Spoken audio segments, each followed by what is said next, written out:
Tem gente que, pô, passa poucos minutos escolhendo uma ação, né? Eu queria que você contasse um pouquinho como é que é o processo de análise de uma ação de uma empresa, né? Em quanto tempo mais ou menos vocês levam para decidir se, poxa, é uma boa oportunidade de investimento, não é, né? Como é que funciona isso? Sabe que mega investidor, né, um dos investidores com o maior sucesso de todos os tempos, o Peter Lynch, ele dizia que quando as pessoas vão comprar uma geladeira, elas fazem todo um dever de casa, estudam sobre a geladeira, as marcas, qual que é melhor, qual que é a mais bonita. Agora, hoje em dia, a gente entra no YouTube, né, vê todos os vídeos possíveis e qual a melhor geladeira, faz uma pesquisa de preço enorme, fica um tempão até decidir qual geladeira comprar, né? Mas quando as pessoas vão decidir qual ação comprar, geralmente elas ouvem no corredor qual a dica boa do dia e vai lá e coloca a poupança da vida em uma ação que Uhum. você não sabe nem o que a empresa faz, né? Uhum, Então isso é muito engraçado, porque é, né, a poupança, o dinheiro, né, do investimento que deveria ser o dinheiro que você toma mais conta, às vezes as pessoas dão pouco valor à análise em si.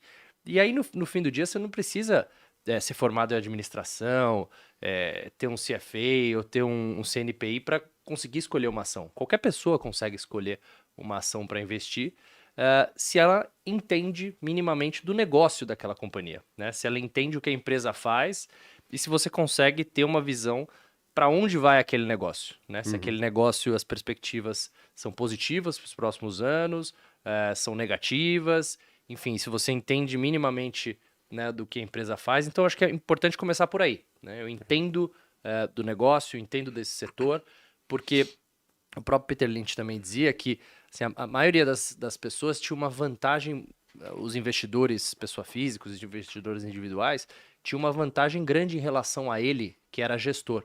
Porque ele falava, eu não conheço a maioria dessas empresas a fundo, eu não conheço esse setor, né, eu não sou engenheiro de formação, ou não trabalhei nesse setor.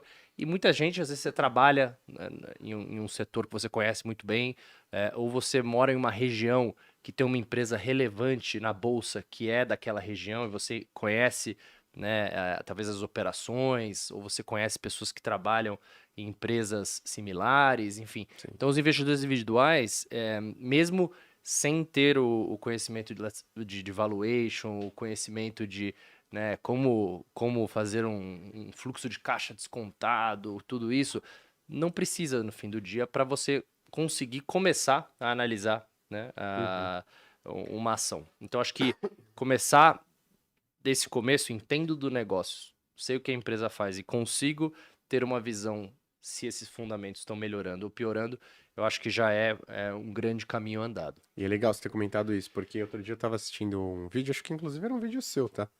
No Deve ser, eu sou comentário. famoso. É, e você, eu lembro que tava falando alguma coisa e você falou sobre Vulcabras. E aí alguém comentou, falou, eu tenho Vulcabras, é uma ótima empresa do setor, sei lá, de mineração. Alguma coisa nesse sentido, sabe? Sempre rola, Então, assim. é, Não, exa- Oi é uma ótima empresa, inclusive, de supermercado. Funciona bem. Então as pessoas, elas compram, né? Elas veem alguns indicadores, por exemplo, né? Vou ver o P sobre VP. Pô, tá baixo pra caramba, vou comprar. Não sabe o que que a empresa faz, Exato. né? Não sabe absolutamente nada da história da Você empresa. falou um negócio bom de ouvir dica no corredor. Acho que a primeira vez que eu vim aqui, um cara me parou no elevador e perguntou assim: você tá indo pra onde? Eu falei, pô, que papo é esse? Você quer saber por quê?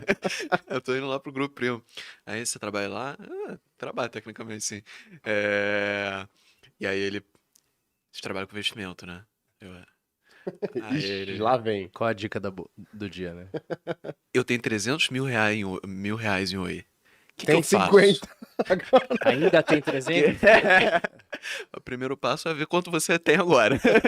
O segundo passo é ter a mínima ideia. Irmão. Eu acabei de encontrar no elevador, você nem sabe quem eu sou. Você vem tá perguntando isso pra mim, sabe?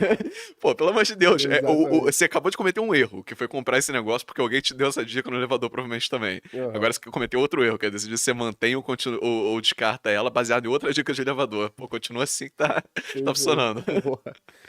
Esse é um erro muito comum, né, que a gente vê. E aí, assim, voltando à pergunta, né, acho que a gente falou da parte setorial, entendeu o negócio que a empresa faz. É, mas eu, nos meus 20 anos aí de experiência, eu Já trabalhei em equipes mais generalistas, mais como eu faço hoje, que é estratégia. Então, eu fui analista setorial, mas eu também trabalhei com a parte de estratégia mais macro.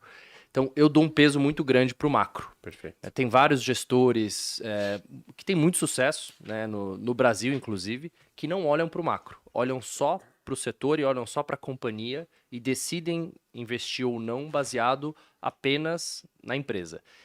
No meu caso, eu prefiro... não prefiro, não. Meu estilo, eu gosto também de olhar o macro. Por quê? Porque a gente está no Brasil, né? Perfeito. A gente não está nos Estados Unidos. Os Estados Unidos tem um histórico muito longo de inflação muito baixa, tem a mesma moeda por muitos, cento e lá vai cacetada anos, crescimento estável, tem recessão de vez em quando, mas as regras são válidas, as regras não mudam, né? Enquanto aqui no Brasil a gente não sabe nem se o passado tá certo ou não, às vezes até o passado é incerto.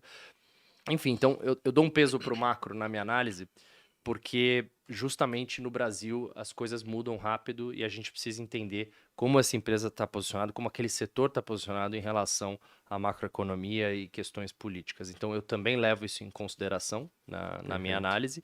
E aí, a partir daí, a gente vai olhar projeções dos próximos anos daquela empresa, o que a gente espera de receita, de margem de lucro, geração de caixa, de investimento, enfim, a gente faz todas essas análises e os nossos analistas publicam os relatórios, como vocês fazem também, de recomendação daquelas companhias.